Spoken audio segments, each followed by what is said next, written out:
Fala pessoal, olha só, se vocês acharam que o primeiro semestre de 2020 foi agitado, se preparem porque chegamos à segunda temporada da Retrô e tem muita coisa importante, né Lucas? Só que antes dessa segunda temporada, se você não viu o vídeo ainda, aqui em cima vai aparecer um card para que você clique e acompanhe a primeira temporada, os primeiros 6 meses desse ano e claro, compartilhe esse vídeo, curta com seus amigos para que a palavra seja espalhada, né Gabi? É isso gente, então vamos para mais uma temporada da Retrô.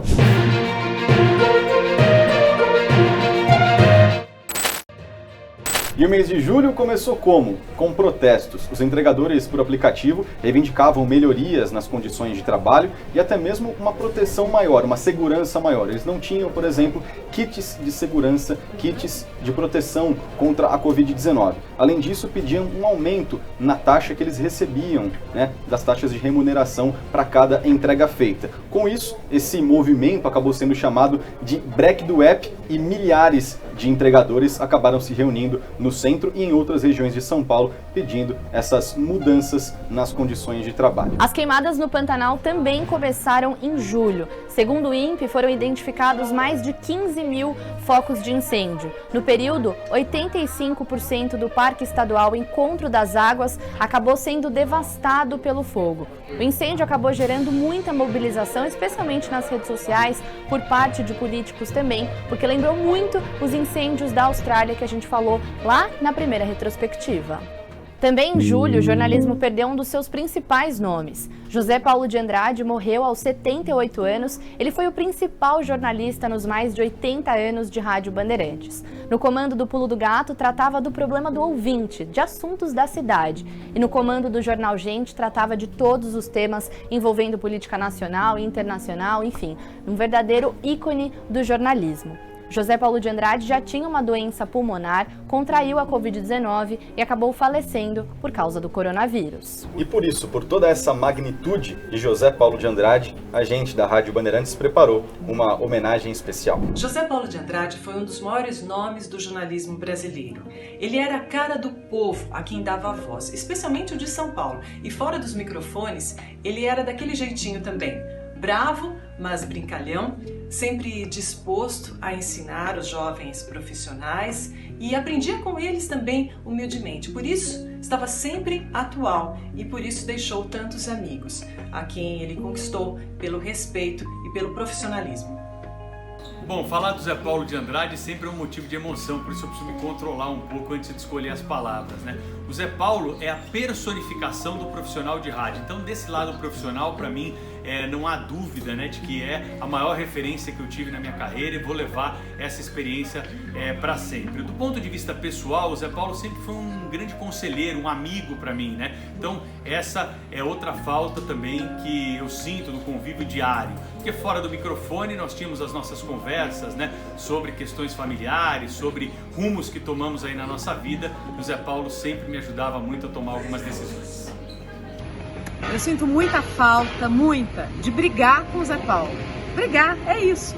A gente brigava muito, o dia inteiro. Por coisas de trabalho, como sempre, mas o Zé ia até o fim. Ele tinha as convicções dele, todas muito claras, muito abertas, defendia, entrava de peito aberto no embate.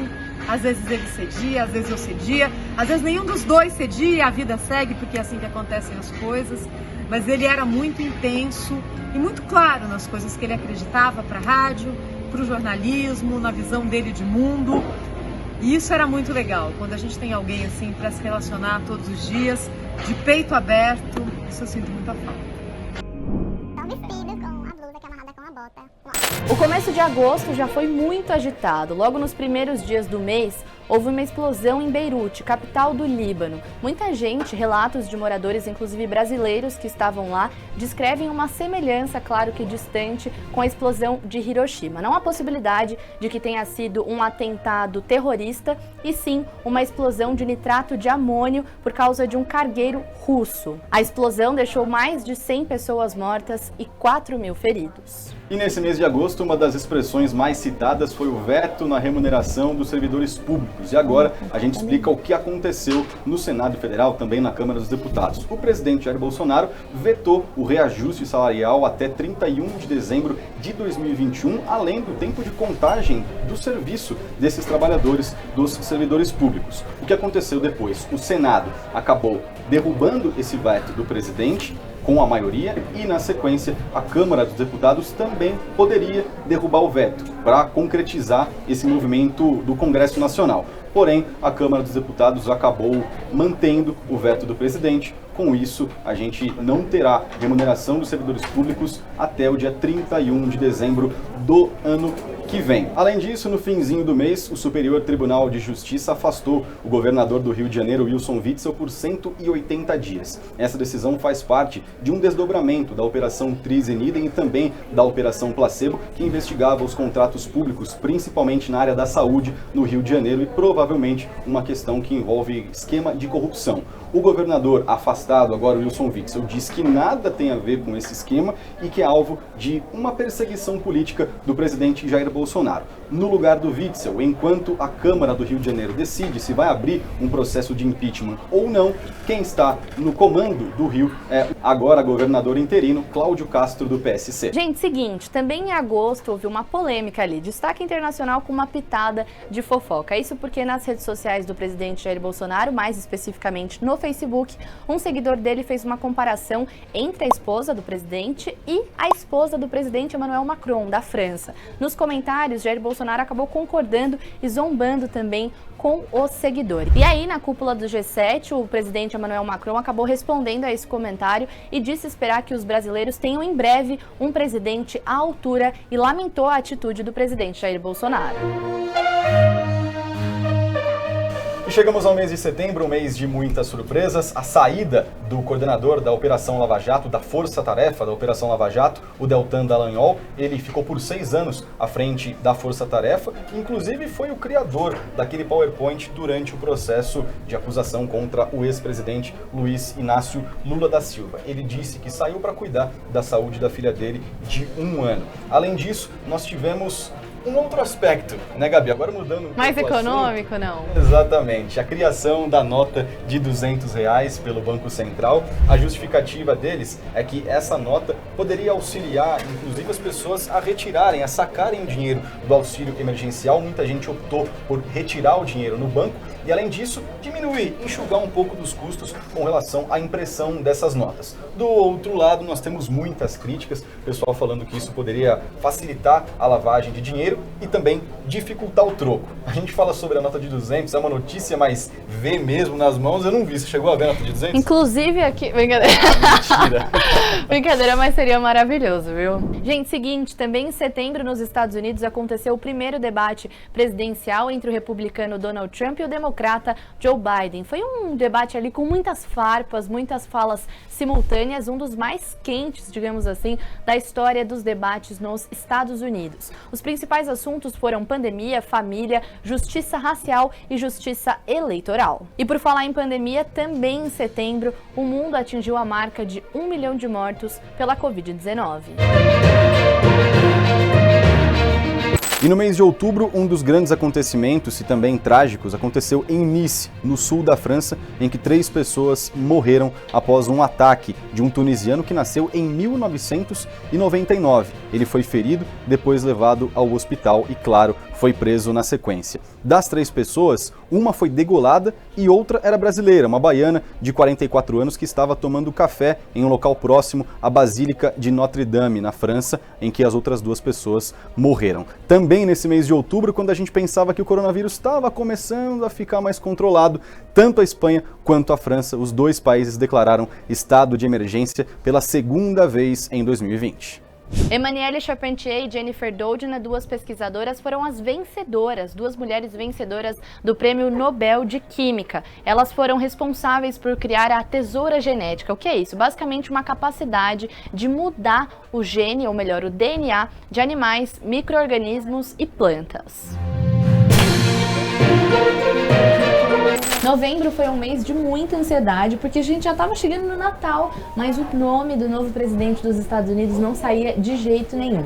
Esse processo de apuração realmente é um pouco mais lento nos Estados Unidos, na comparação com o que a gente tem aqui no Brasil, por exemplo, mas em especial em 2020, por causa da pandemia, muita gente decidiu enviar os votos pelo correio, o que tornou esse processo ainda mais lento. Até que no dia 7 de novembro, Joe Biden contabilizou 270 votos no colégio eleitoral, superou a marca de 270 votos e se tornou o novo presidente dos Estados Unidos. Donald Trump não lidou muito bem com essa informação a princípio, teve uma certa resistência na transição da equipe de governo dele para a equipe de governo de Joe Biden, mas depois, no dia 23 de novembro, acabou cedendo e esse processo aconteceu. No Brasil, o mês de novembro foi bastante tenso, principalmente na época do Dia da Consciência Negra, porque um homem negro foi espancado e morto dentro de um supermercado em Porto Alegre. E isso gerou muita revolta em várias pessoas, inclusive teve protesto, as pessoas queriam boicotar esse supermercado no Rio Grande do Sul. O presidente Jair Bolsonaro disse que era daltônico ao comentar sobre o caso e disse também que todos têm a mesma cor.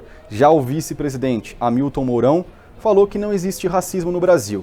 A ONU comentou que o caso foi deplorável, de que existe sim racismo estrutural no Brasil e cobrou medidas para que o governo combata a discriminação racial. Também em novembro, aos 60 anos, Diego Armando Maradona faleceu. Foi uma das maiores perdas da história do futebol, afinal, é um dos maiores jogadores da história. A informação foi antecipada pelo jornal argentino Clarín e lembrando que um pouquinho antes de falecer, ele tinha passado por uma cirurgia muito complicada no cérebro. E quando a gente fala em Maradona, a gente fala de Copa de 1986. Ali, ele se tornou um herói de guerra, como diz o nosso comentarista Cláudio Zaidan. Nas quartas de final contra a Inglaterra, 2 gols icônicos. Tanto La Mano de Dios, aquele gol de mão que ele fez, de leve, e depois um gol driblando toda a zaga da equipe inglesa. Aliás, em 82 houve a Guerra das Malvinas.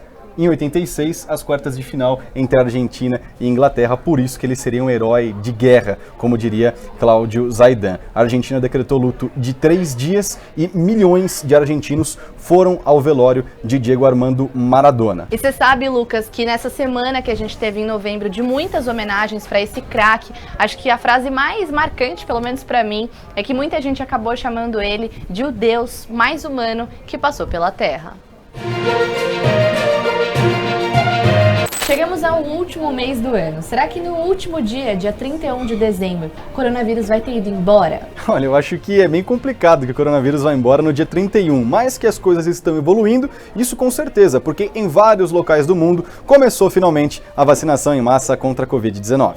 Bom, antes de a gente falar sobre essa dose de esperança, a gente precisa falar um pouco sobre o mega assalto que aconteceu em Criciúma logo no início do mês. Do dia 30 de novembro para o dia 1º de dezembro aconteceu o que a gente chama de novo cangaço em Criciúma, em Florianópolis. Um mega assalto envolvendo cerca de 50 criminosos que fizeram ali reféns na cidade, fecharam as ruas, parecia cena de filme mesmo. Eles levaram cerca de 80 milhões de reais. Até o dia dessa gravação, 14 pessoas foram presas e ainda falta muita gente investigar o que de fato aconteceu nesse ataque a várias agências bancárias lá na cidade de Criciúma.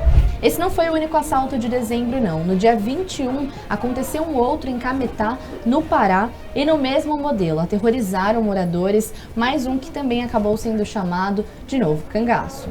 Agora a gente vai para a parte boa de dezembro, ou aquela que dá um pouco de esperança. Um pouco não, bastante esperança para 2021. Porque no Reino Unido começou a vacinação em massa contra a Covid-19 com o imunizante da Pfizer, juntamente com a empresa alemã BioNTech. São vacinadas as pessoas acima dos 80 anos, as que trabalham em casas de repouso e também os profissionais da saúde que estão na linha de frente do combate à Covid-19. No Canadá e nos Estados Unidos, eles já aprovaram o uso emergencial da vacina. Na Rússia, começou inclusive o uso emergencial da Sputnik V e no Brasil ainda existe uma indefinição. Em São Paulo, o governador João Dória disse que a expectativa é que a vacinação comece em 25 de janeiro, mas ainda existem tratativas com o governo federal, pode ser que comece antes ou até mesmo depois.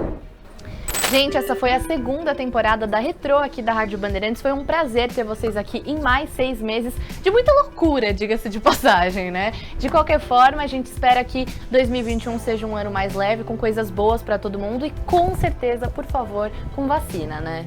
E sem dúvida alguma, a gente espera que vocês tenham lembrado desses 12 meses, dos 2 capítulos. E claro, se você conseguiu lembrar e gostou da retrospectiva, compartilha com seus amigos, dá aquela curtida, fortalece o nosso trabalho, porque em 2021 a gente espera que o ano seja muito melhor. Na verdade, não tem como ser pior, então a gente espera que o ano seja muito melhor do que 2020. Então, um grande abraço a todos, um beijo e até a próxima.